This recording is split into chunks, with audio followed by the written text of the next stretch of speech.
Magandang ang boses ng damdamin.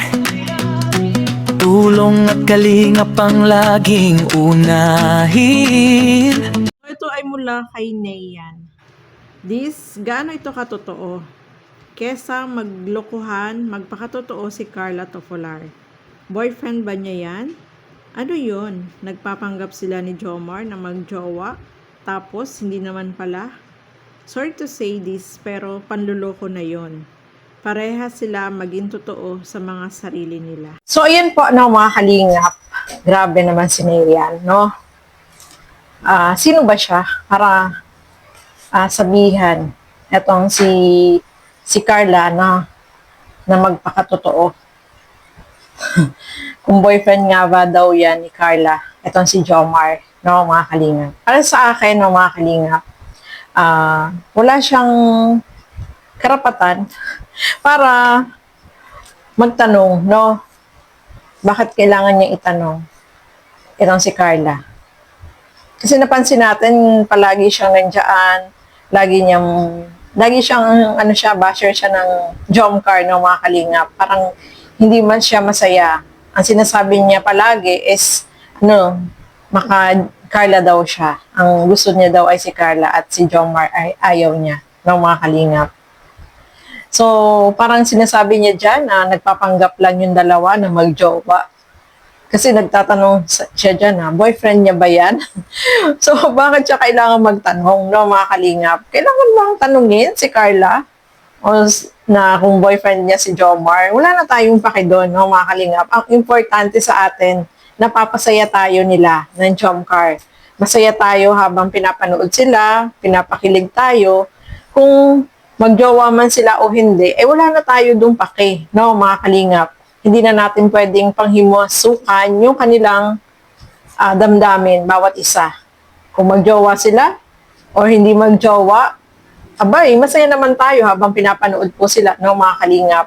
Pero nasa kanila na po yan, hindi natin sila pwedeng sabihan na magpakatotoo naman kayo kasi niloloko nyo yung mga manonood sa inyo. Hindi natin pwedeng sabihan na ganon.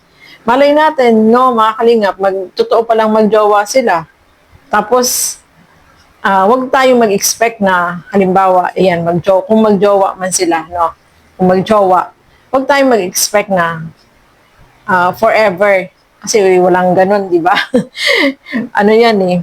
Kung talagang silang dalawa talaga, no, mga kalingap. Hindi pwedeng tayo magsabi na, ay, gusto ko si Carla, si Jomar, forever na yan sila. Hindi natin kasi masasabi ang panahon, mga kalingap. Hindi natin masasabi kung sila ba talaga ang magiging mag-asawa pagdating ng tamang panahon. Nasa kanila na po yun, hindi na natin pwedeng panghimasukan. Basta importante ngayon, masaya tayo habang pinapakilig tayo, pinapasaya po tayo nila, no, mga kalingap.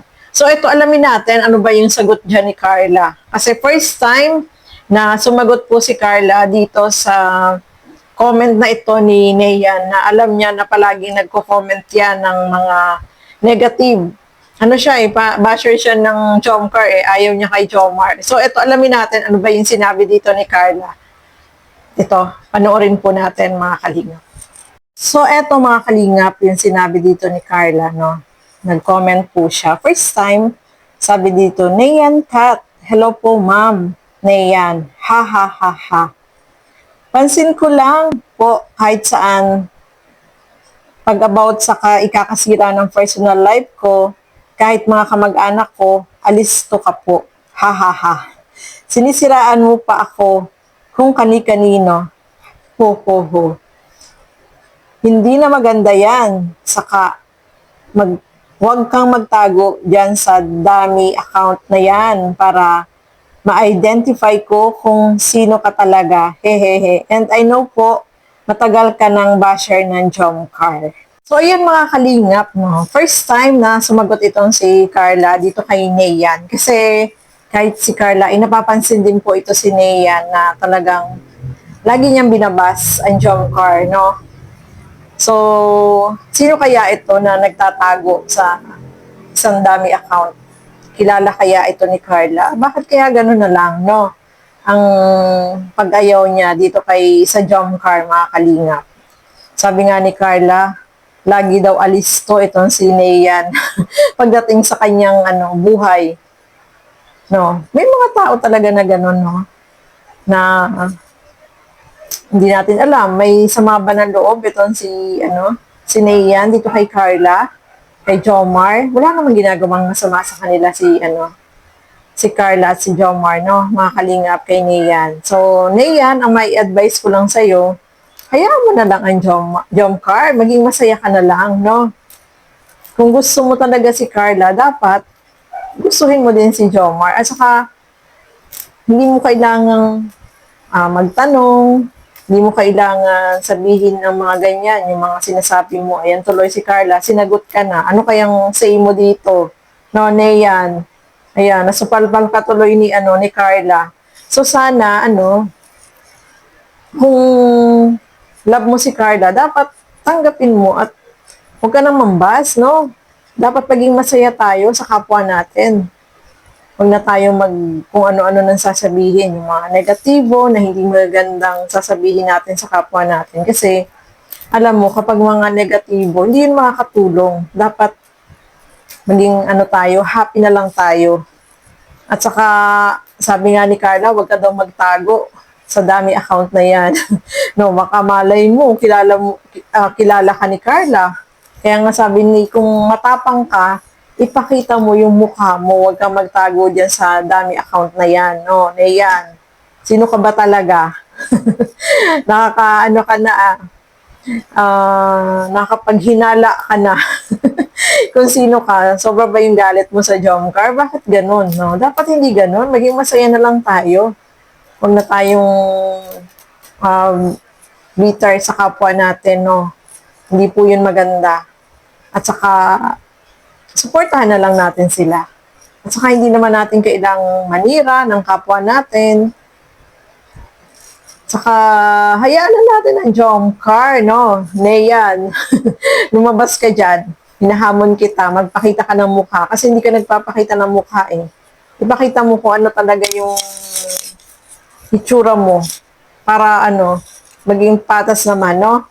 Kasi kapag ganyan, takot magpakita, ay nako, nakatakot yung ganyan, no? Dapat tayo, matapang tayo. Kapag ganyan, hindi nagpapakita ng mukha, ay takot yan. Gusto lang talagang sirain. O gusto niyang sirain ang Jomcar, no, mga kalingap. So, ayan po, ano po ba yung masasabi ninyo sa video na ito?